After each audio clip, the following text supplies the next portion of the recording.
Have you ever wondered how far people can go in their urge to punish one another? History is full of examples that make the blood freeze in your veins. And very often all this happened in the so-called civilized societies, those very ones that taught morality, honor, and laws. Yet, in reality, invented ever wilder ways to cause pain. Today, I will tell you about such horrifying methods of punishment that your hair will stand on end. And yes, they are not fiction. This is all part of real history. Have you ever heard of a goat becoming an instrument of torture? It sounds absurd, doesn't it? Yet in ancient Rome, strangely enough, someone approached it with imagination. First, the victim's feet were carefully dipped in salty water, and then they brought in a goat.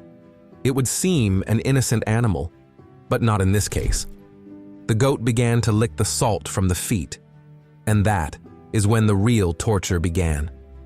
Because its tongue is rough, abrasive. At first, the victim giggled. Funny, ticklish, foolish. But the longer it went on, the more clearly the laughter changed into a scream. Every new lick was no longer amusing tickling, but sharp, unbearable pain. The body goes mad. You cannot move. You cannot run away. The tickling turns into real torture that cannot be endured. And this was not just revenge or punishment. It was a way, slowly, methodically, without blood, to drive a person insane. Now let us move to the Middle Ages. Imagine, you are standing in a castle, a stone floor beneath your feet, and suddenly, a small, almost invisible hatch. Beneath it, darkness. This was the oubliette. The name in French means to forget. And by heaven, it was chosen for a reason. You fell into this narrow vertical pit, and that was it. The world forgot you. Forever. No light, no air, no sounds, only stench, rats, filth, and cold. Your chances of escape, zero. A person simply rotted alive. Slowly, in total silence. And the scariest thing, you did not know how long you would last. A day, a week, maybe a month. It was torture by time, by loneliness, by oblivion, and it frightened no less than the inquisitorial pyres. Nummer 1. You have surely heard about it. The Iron Maiden. The very name sounds mystical yet horrific. It was an iron sarcophagus shaped like a human being. Inside, sharp spikes. Not long enough to kill at once, but sharp enough to pierce the body slowly, causing unbearable pain. When the doors closed, the spikes pierced chest, belly, shoulders. Blood began to ooze, and death did not come immediately. It was a long, agonizing process. Was it shown publicly? Yes, sometimes right on the squares. But whether it was truly used or only frightened the crowd with its appearance, historians still argue. One thing is certain. The fear of the Iron Maiden was absolutely real, even if she herself is a myth. Have you ever heard the expression, to sit as if on needles? Well, the iron chair is literally about that, only far worse. It was a massive metal throne studded with hundreds of sharp spikes. The victim was seated on it. No, not simply seated, strapped down. Hands, legs, neck were tied so that you could not move a millimeter. And now imagine, beneath the seat, a brazier. The metal heats slowly. The spikes drive ever deeper. You cannot stand up. You cannot even scream properly because your whole body is in pain. In one historical source, a French newspaper of the 19th century, a certain Jean Key is described, who survived the wheel, the rack, and this very iron chair. He lived, but even he said nowhere was it worse than on that throne.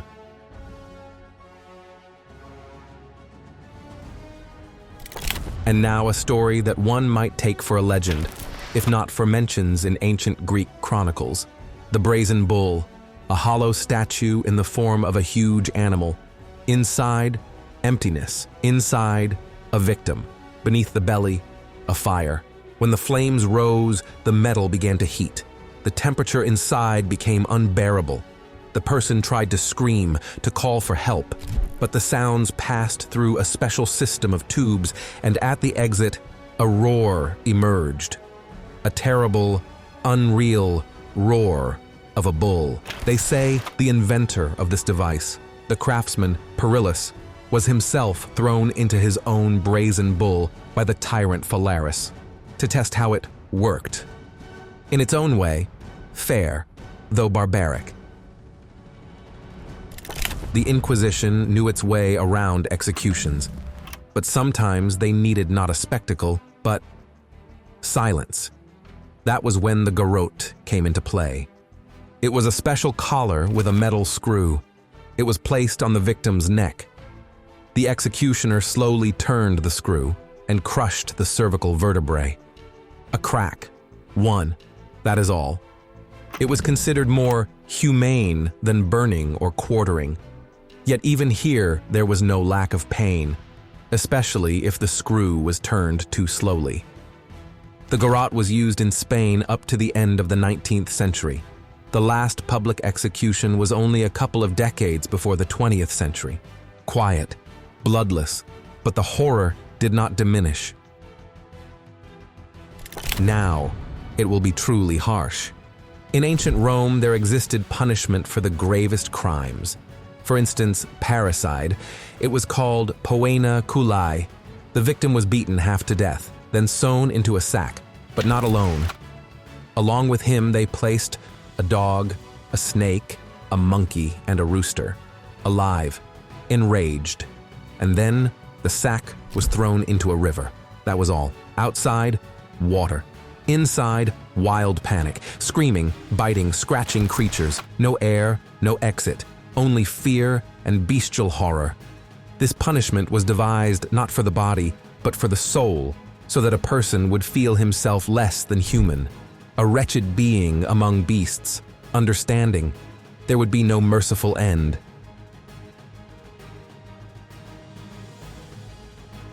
And finally, in this part, one of the most excruciating and frankly disgusting executions in human history. Persian. Scaphism. A person was placed between two boats or planks, leaving only face, hands, and feet outside. Then they began to force-feed milk and honey, a lot, until diarrhea set in. Then they smeared the whole body with the same honey and left under the sun. Insects. A swarm after a swarm. They flew, they crawled under the skin, they laid larvae. Decay began inside. And all this, for several days. The person was kept alive, fed again, smeared again, only so that he would suffer, not just die, but fall apart piece by piece from pain, stench, shame, and fear. Imagine the whole village comes out into the street. People bang on pots, rattles, someone yells, someone sings, and at the center is the one everyone considers the disgrace of the community. Welcome to Charivari. It was real audio torture for wrongdoers. The victim, or if they could not catch him, his effigy, was seated on a ladder, a cart, or even a pole, and carried through the streets to an orchestra of clattering lids, whistles, and malicious couplets. Most often, they did this to those who cheated on a spouse, abused neighbors, beat a wife, or simply behaved out of line. If the person did not come out, they made a straw doll and paraded it. But the essence was the same. The whole village knew this person was considered disgraceful. For many, that was worse than any bodily punishment. Humiliation heard a mile away. Literally.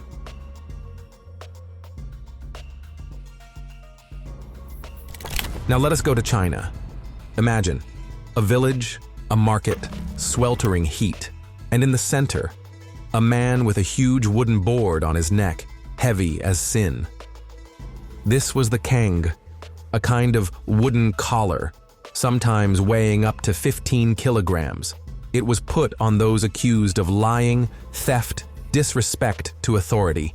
To move in it, impossible. To sleep, almost unreal. One could eat only with someone else's help, and food was not always brought. On the board, they wrote why you were punished, and they placed you in a crowded spot, so everyone would know who you were. No screams, no blood, no racks, only the weight of shame. Yet for many, that was unbearable. Do you think water drops cannot hurt? Now imagine you are tied, forehead exposed, and one drop, then another, and another. Each drop strikes the same spot. At first, just wet, then irritating, and then it drives you mad. This is water torture, or Chinese drop torture. It does not break bones, it does not cause bleeding, but it destroys your mind. You do not know when the next drop will fall. In a second, in a minute, never. You lose track of time, you lose yourself. They say some began to beg for death after only a day, because a drop is not just water. It is a slow, pinpoint hammer without cease. At first glance, just a strange metal object, looks like a pear. But this is the pear of anguish, or pear of agony. It was inserted inside, into the mouth, into the rectum, into the vagina, and then slowly opened. From within, a gear turned and the petals spread apart. Pressed on bones, tore tissues, caused monstrous pain. Such devices were allegedly used against witches, blasphemers, women caught in adultery. Although many historians argue, was it really used, or merely a symbol of fear and the executioner's fantasies? But even if the pear of anguish is not a historical fact, its shape and idea speak for themselves. Sometimes the very fear of a device caused more horror than its application. Now, a punishment that was itself a theater of fear. A person was hung upside down. This was not mere mockery, it was prolonging suffering. Blood rushed to the brain and the victim stayed conscious longer. Then, 2 executioners took a saw and began from the legs, slowly, methodically. First the feet, then the shins, then higher. In some cases, the heart stopped only when the saw reached the belly, or even higher. This method was used in ancient China, Persia, the East, and Europe, sometimes as the supreme penalty for treason or heresy. It was not merely an execution, it was a message. This is what will happen to anyone who dares to rebel. Now, a story especially hard to tell. In the 16th to 18th centuries in England, there was an elegant way to silence women who, in society's opinion, talked too much. They put on them a scold's bridle, a metal helmet with a pressing plate that fixed the tongue. You could not speak. You could not even swallow normally. Some such devices were adorned with monsters' faces. Bells were attached, so people would see and hear the shame from afar. A woman in such a mask of silence was led through the streets, for the crowd's amusement, so that she felt, keep silent or be humiliated. This was not just torture. It was an instrument of total submission of the will, and sadly it existed in full earnest. At first sight, all simple. Flogging. Well, what is special? Yet in history, it held a not at all simple place. It was not only a way of punishment, it was an act of intimidation, theatrical, brutal, and always humiliating. A person was tied to a stake, to a bench, to a cross, sometimes just forced to bend over, and it began. 1, 2, 50 strokes, on the back, on the buttocks, on the legs, instruments, anything at hand, whips, rotas, straps, cat-o'-nine tails with metal balls at the ends. The worst, it was not only in the army or among pirates. Children were flogged in schools, servants in households, prisoners of war, slaves received blows for simply looking the wrong way. It was pain elevated to law. Pain as a form of control. Nummer eins, it looked like something from hell. A massive iron frame, a rest for the chin, a cap on the crown, and then a screw. You turn it, and the pressure grows. First, it presses the jaw, then the cheekbones, then the skull begins to creak. Not figuratively, literally. Some were not killed, just frightened, and if a confession was needed, they turned until crunching, until blood, until the end. It was so barbaric that even in medieval Europe, this instrument was eventually banned. But the fact remains, it existed, and it broke not only bones, but the will. Think all this stayed in the past? Number, welcome to the 21st century. Secret prisons, black sites, no lawyers, no court, no right to a phone call. The so-called black prisons of the CIA appeared after the events of the 11th of September. Suspected terrorists were taken there and interrogated. Water torture. You are strapped down, cloth over the face, water pours, you feel yourself drowning. Though technically, you do not drown. Sleep deprivation.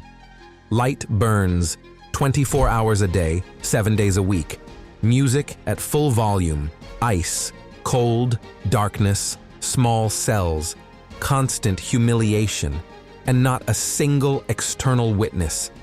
These were modern tortures, only without racks and pyres, without scars, but with a psyche broken. The Vikings, fearless, mighty, and they say incredibly cruel. Their legendary execution, the Blood Eagle, still causes goosebumps. And to this day, people argue, truth or terrifying myth. According to the sagas, the victim's back was cut, ribs broken, and turned outward like wings. Sometimes, lungs were pulled out. Sometimes, salt was sprinkled. And all this in front of others, as an act of vengeance, as a symbol of power, as a reminder, never betray a Northman. Some historians believe this is an exaggeration, that such refined executions could not be. But there are mentions, there are descriptions of techniques. There is fear passed down for 1,000 years. So even if it is a myth, it was frightening enough to remain in memory for a millennium. Now, something that sounds almost poetic, but in reality, one of the scariest tools of interrogation. Daughter of the executioner. This is an iron ring into which a person was bent. First, gently, then stronger, then to the cracking point. The back was twisted into an arch, knees pressed to the chest, and then the screws were tightened, bones cracked, muscles spasmed. The body began to break itself. Sometimes it was used not for execution, but for warming up before interrogation. Sometimes for pure intimidation. One look at this device, and a person began to talk. If you think the tale of a witch and a cauldron is mere fiction, listen to this. In medieval France and England, criminals for treason, counterfeiting, and witchcraft were boiled alive. Sometimes immersed in boiling oil, sometimes in water, sometimes in tar, and at times they were first suspended above the steam, to scald the skin, to let them feel the approach of the end, and then lowered, slowly, without mercy. This happened before the eyes of the crowd, publicly, so that everyone knew the law is hotter than hell. Now, a punishment for silence. Yes, exactly so. If the accused refused to speak, he was laid on the ground, a board on top, and on the board, stones, one, another, a third. At first, you simply suffocate. Then, the ribs begin to crack. Then, the heart stops under the pressure. This was called peine, forte et dure, which translates as hard and strong punishment. The executioners did not hurry. Sometimes they kept a person under the weight for hours or days until he spoke or died. At first glance, nothing special. A rope, a pulley, a loop on the wrists. But when your hands are tied behind your back and suddenly pulled up, the whole body explodes with pain. And then they let go. You fall down. A jerk, dislocations, torn tendons, sometimes broken bones, then up again and again, down. This is not just physical pain, it is the expectation of the next fall. It is always scarier than the impact itself. Strappado was actively used in the Middle Ages, especially against the stubborn, witches, heretics, or simply those who kept silent. The executioner did not hit. He lifted and dropped, and again, until you begged to speak. Imagine silence. Absolute. No light, no windows, no exit. Only stone walls that become your tomb. This is immurement. Punishment for those whom they wanted to forget, not to execute, not to torture, but to erase from life. A person was walled up in a tiny stone room, sometimes standing, sometimes sitting. Air, barely. Water, none. Food, none. Death came slowly, bloodless, without witnesses. Most often, such a fate befell nuns who broke their vows, or heretics whom they did not want to make martyrs. You die in darkness, and no one finds out. When humankind invented electricity, it immediately figured out how to kill with it. Thus, the electric chair appeared. It was called humane, fast, civilized. In reality, everything was different. The condemned was strapped to the chair. A helmet with a wire was placed on his head. Under his feet, another contact. And the current was switched on. Hundreds of volts, pulsations.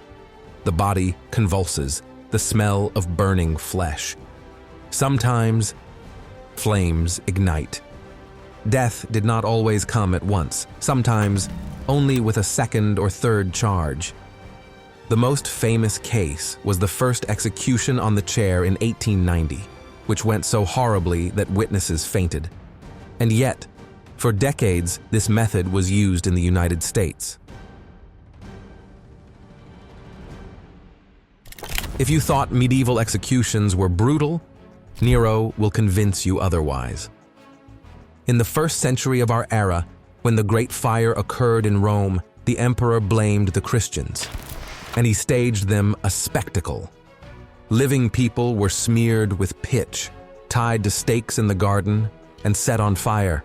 They burned like torches, lighting nightly festivities. Yes, it sounds like a myth. But ancient historians, Tacitus, Suetonius, described it in earnest. The Roman candle is not just a metaphor. It is a real reminder that a human can turn another into a living lantern. For a show. White torture. Silence that drives you mad. At last, a torture of the 21st century. Without blood, without bruises, without touching, only silence and white color. A person is placed in a white room, white walls, white floor, bright light that never goes off. No sounds, no windows, no reference points. You cannot understand how much time has passed. An hour, a day, a week. No conversations, no objects, no shadows, only you and your mind. After a few days, the psyche begins to crumble. You hear sounds that are not there. You forget who you are. You break. This is called white torture, sensory deprivation. And even if doctors find no bruises, you will never be the same. For a long time in China, there existed a special punishment, Lingchi. It is also called death by 1,000 cuts. Does it sound beautiful? In reality, there is nothing more horrible. The victim was tied. The executioner began to cut slowly. First, the skin, then the muscles, then the tendons, all unhurriedly, to keep consciousness as long as possible. The body turned into a red rag. The person saw himself dying, piece by piece. The execution was public, on the square, before witnesses. It was a warning, a spectacle, and a form of absolute humiliation. Lingchi was abolished only in 1905. Until then, thousands of people died from that hellish procedure.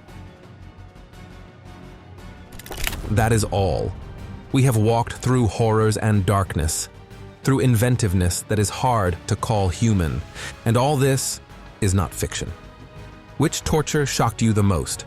Write in the comments, and if you have watched to the end, write the code word FIRE. Let everyone know who here is a true, brave soul.